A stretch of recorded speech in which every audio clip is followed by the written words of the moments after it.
Good afternoon, everyone. My name is Tammy Sheffield, and I have the honor of being invited to speak to you all today a little bit about religion in our public schools, and more specifically, religion in an online public school.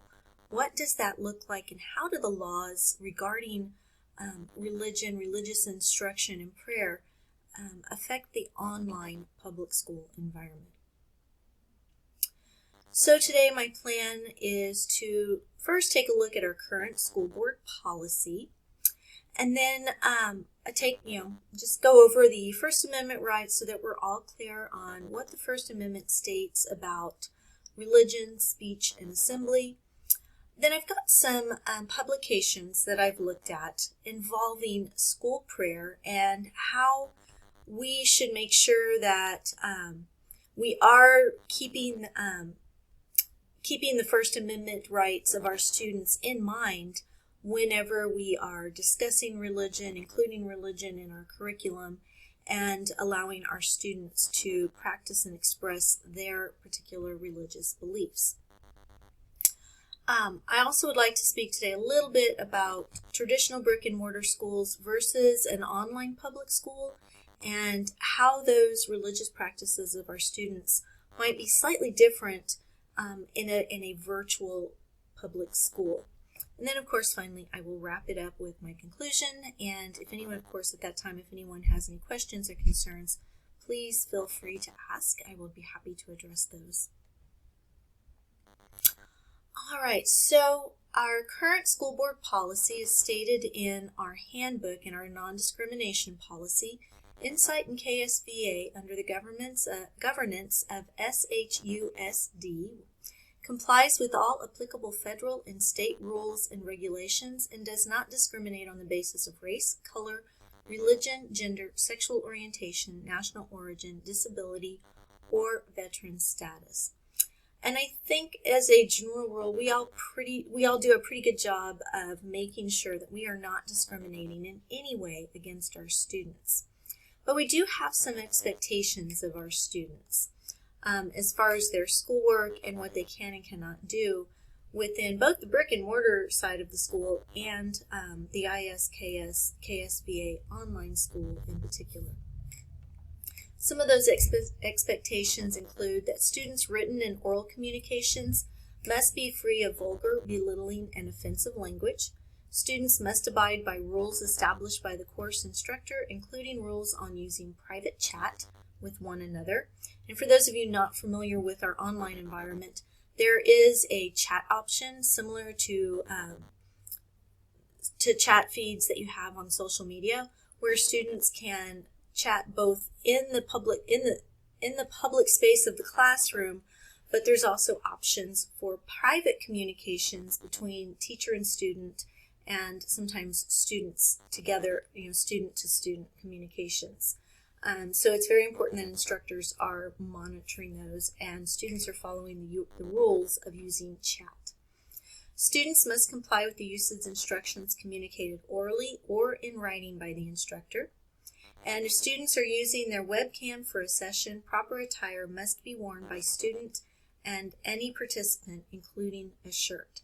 Families should always be mindful of the environment when a student is on camera. And of course, some of these things do also, even though it doesn't directly state discussion of religious beliefs or participating in religious activities, we can apply these student expectations to the expression of religious beliefs and ideals within the instructional setting. So let's take a look at, first of all, the First Amendment in the Constitution of the United States. It specifically states that Congress shall make no law respecting an establishment of religion or prohibiting the free exercise thereof, or abridging the freedom of speech, or of the press, or the right of the people peaceably to assemble and to petition the government for a redress of grievances.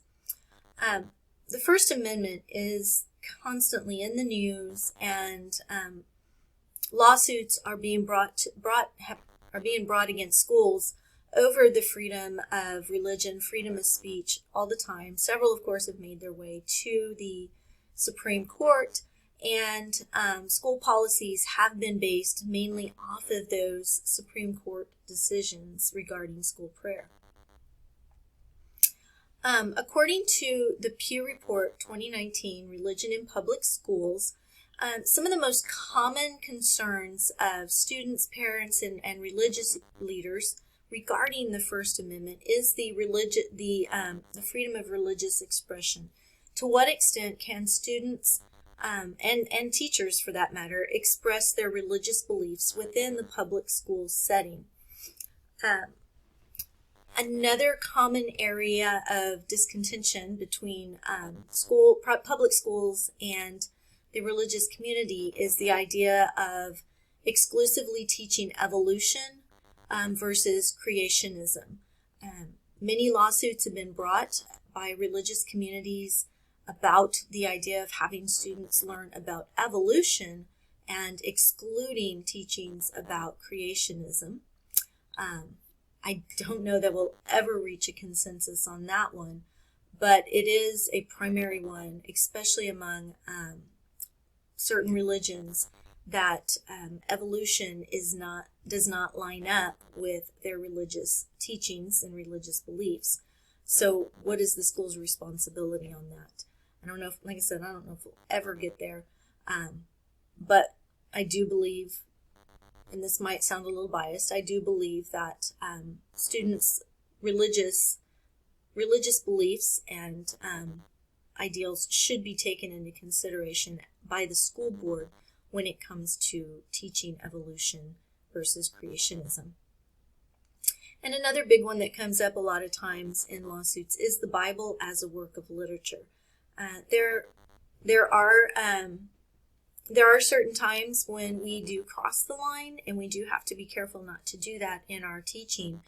But we do need to make sure, if we are choosing to use the Bible or any other religious text within our instruction, that we are using it as a work of literature and not using it as a religious instruction. All right, so of these concerns, of course, like I said, there's been lawsuits brought against these three items in particular, but there's been enough lawsuits brought against the schools that some guidelines were put in place in 1995 under the title of Religious Expression in Public Schools. And the four main ones from those guidelines include: students acting on their own have the same right to engage in religious activity and discussion as they do to engage in comparable secular activities. So students have the right to express themselves. They have the right to engage in religious activities, and they cannot be discriminated against for choosing to participate in religious activities.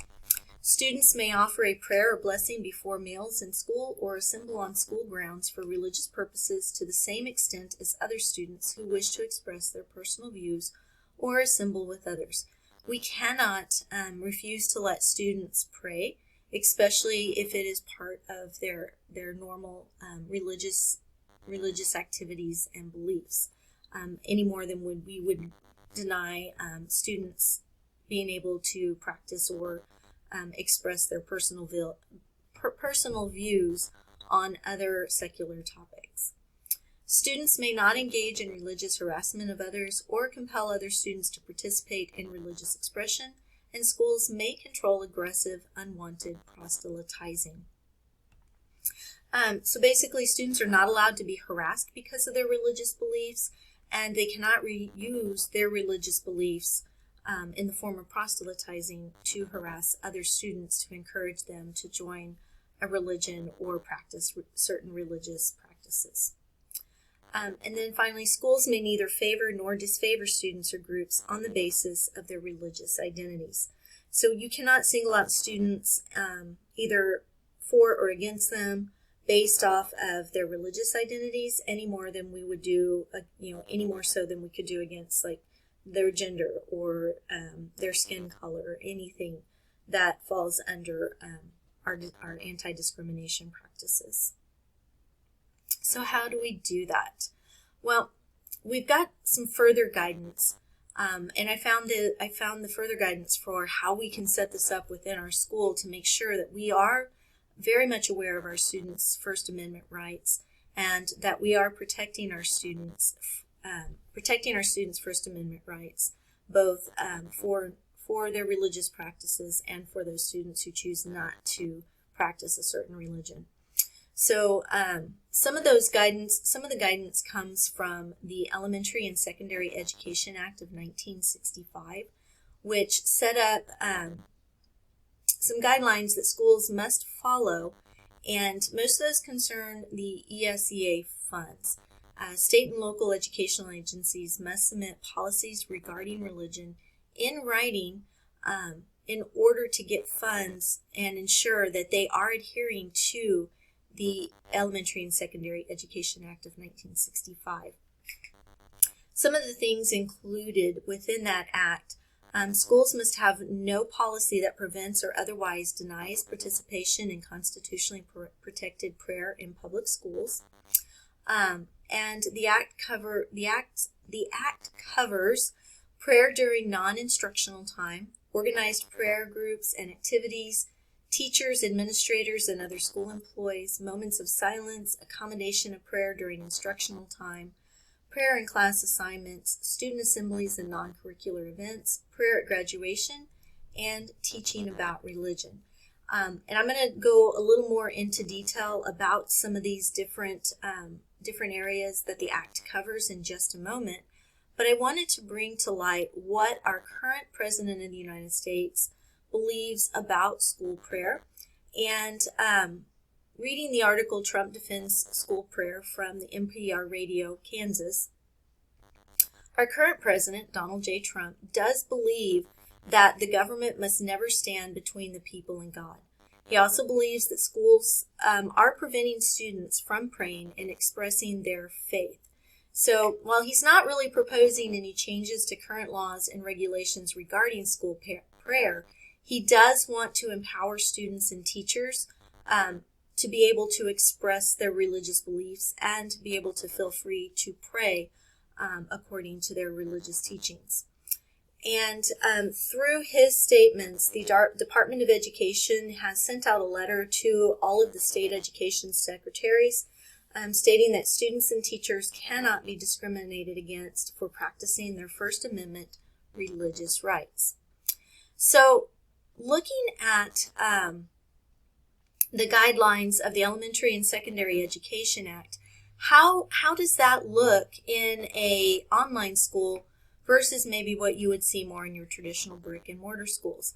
I'm not going to go through each and every one of those guidelines. I did pick some that apply specifically to our online environment, and I've got some recommendations of how we can look at our school policies to make sure that we are adhering to the First Amendment and ensuring our students have the right to express and practice their religious beliefs.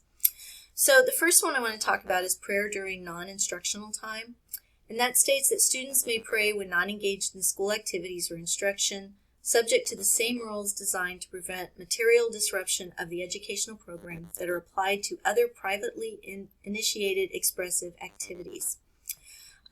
So basically, the way that affects us in the online school is that students, our students are not in a traditional school setting. They're not going to a brick and mortar school. They're doing their schooling often from their own home, sometimes their own bedroom.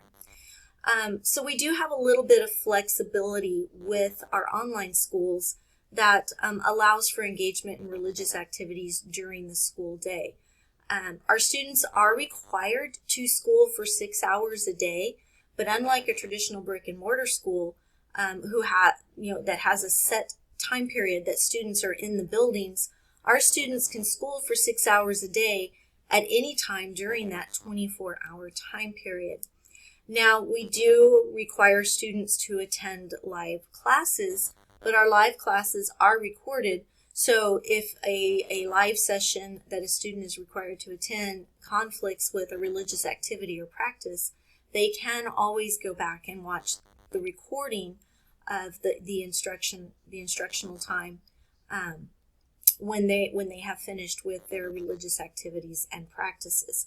So they're still getting in the required time that they're supposed to be in school. They're still going to their classes, but some of those classes can be through watching a recording versus attending the actual live session if the live session interferes with religious activities and practices.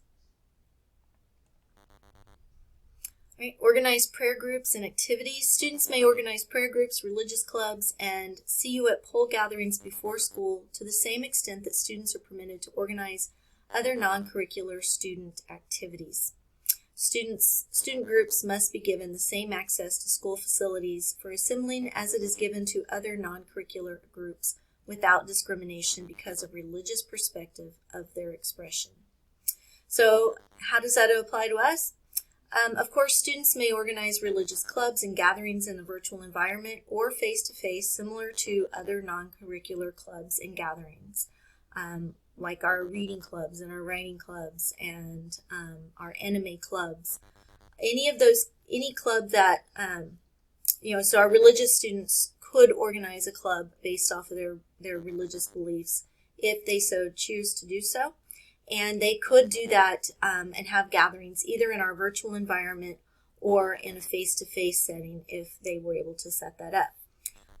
We offer students right now, we're using Blackboard, Zoom, and here in a couple of weeks we'll start using Neuro virtual classrooms.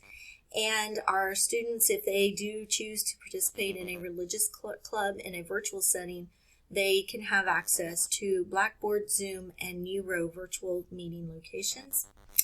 And as far as distribution of religious activities and materials goes, it has to follow the same procedures for any distribution of non-educational materials. They have to get head of school permission and administrator permission and follow the rules for distribution of non-curricular activities, which is usually only permitted in a homeroom setting and not during live instructional time.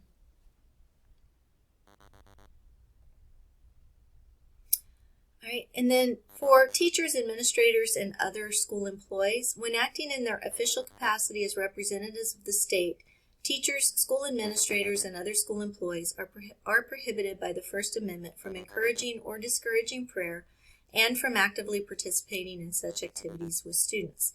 Teachers, however, may take part in religious activities where the overall context makes clear that they are not participating in their official capacities. So basically, what this comes down to for us is teachers, school administrators, and other school employees must refrain from encouraging or discouraging prayer during instructional time.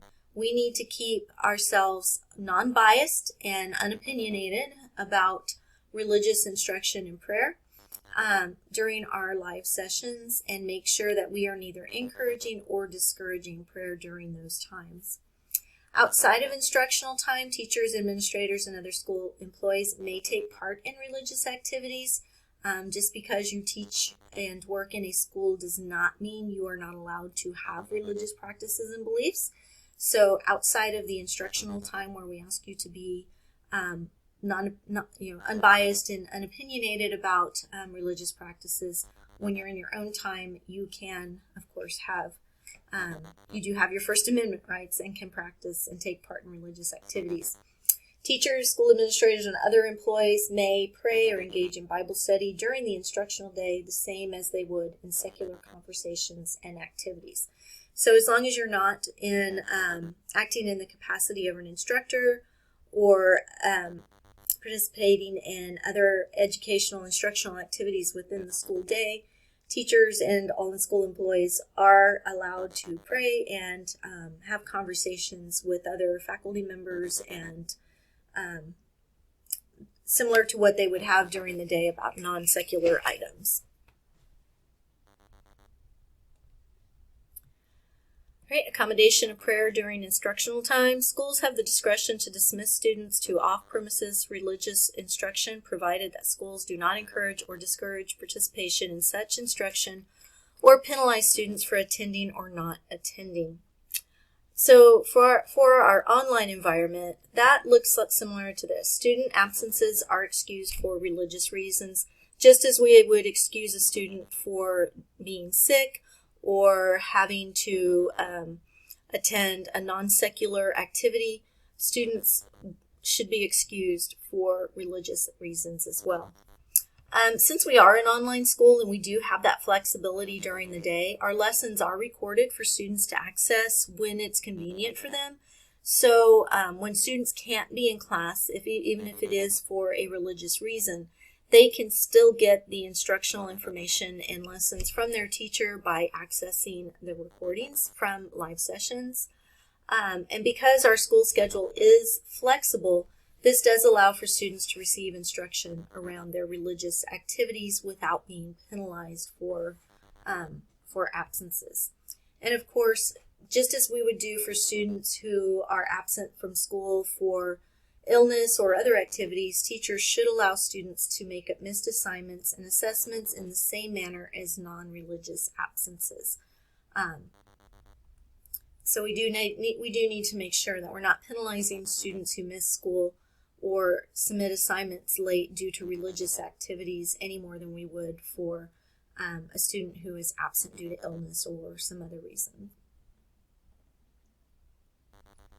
Prayer and class assignments. Students may express their beliefs about religion in homework, artwork, and other written and oral assignments free from discrimination based on the religious perspective of their submissions. So yeah, our assignments cannot prevent students from expressing religious beliefs. And our grades must be based on academic standards. So for example, if we ask a student to write a persuasive essay and they choose to express their religious beliefs in their persuasive essay, we cannot grade them based on their religious preferences. We have to grade them based on our academic standards. For example, if we have a rubric for the assignment, we must follow the guidelines of the rubric and leave our own opinions and beliefs about religion out of what we grade on our students. Teaching about religion, this has become a big one, and as an English teacher, now a principal, I have seen parents get upset about some of the material that is taught in school based off the fact that it is religious in nature. But it's been clearly understood that public schools may not provide religious instruction, but they may teach about religion. Okay? So for us, teachers may teach about religions, but they cannot provide religious instruction.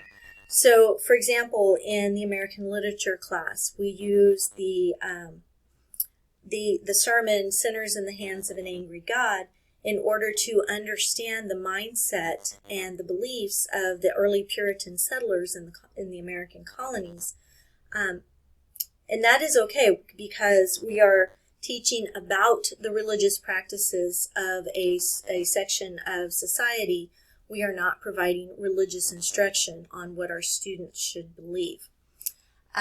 Instruction may include religious holidays, but cannot require students to celebrate religious aspects of holidays. I think it's good for our students to be able to express the customs and traditions of their holidays, and including religious holidays. But we cannot ask students to celebrate the religious aspects of any holiday. And then, of course, observance of holidays cannot require student participation. So if we have a Christmas program, we cannot require students to participate in the program based off their religious beliefs, or students who do not wish to sing religious songs. We cannot, of course, make them sing those religious songs, and it should never, ever affect their grades. All right, so in conclusion, the First Amendment does guarantee that we have the right to practice our religion, and it does give us freedom of religion, not a freedom from religion. So as teachers, administrators, and other employees, we should be conscientious of our religious bias and make sure that we are not instilling our own religious beliefs on our students. We need to avoid encouraging or discouraging religious beliefs and activities. we need to be supportive of our students' religious beliefs. And I think that one's the huge one. There are guidelines that we have to follow as far as allowing our students to, practice their religion within the school setting. But we do, even if we don't agree with a religious belief of our students, we do still need to support our students, no matter what their beliefs are. We need to provide students the opportunity to express religious beliefs in an educational context, such as in their essays, their artwork, their poetry. And one of the big things, especially in the online environment, is we do need to monitor chat, breakout rooms, and face-to-face events so that we are preventing harassment, discrimination, or abuse of students' religious freedoms. All right, sorry I was a little bit lengthy on this. I do appreciate everyone listening and looking at my recommendations for how we should focus on religion and prayer and expression of religious beliefs within an online public school environment. Thank you very much, everyone, for listening. Have a wonderful rest of your day.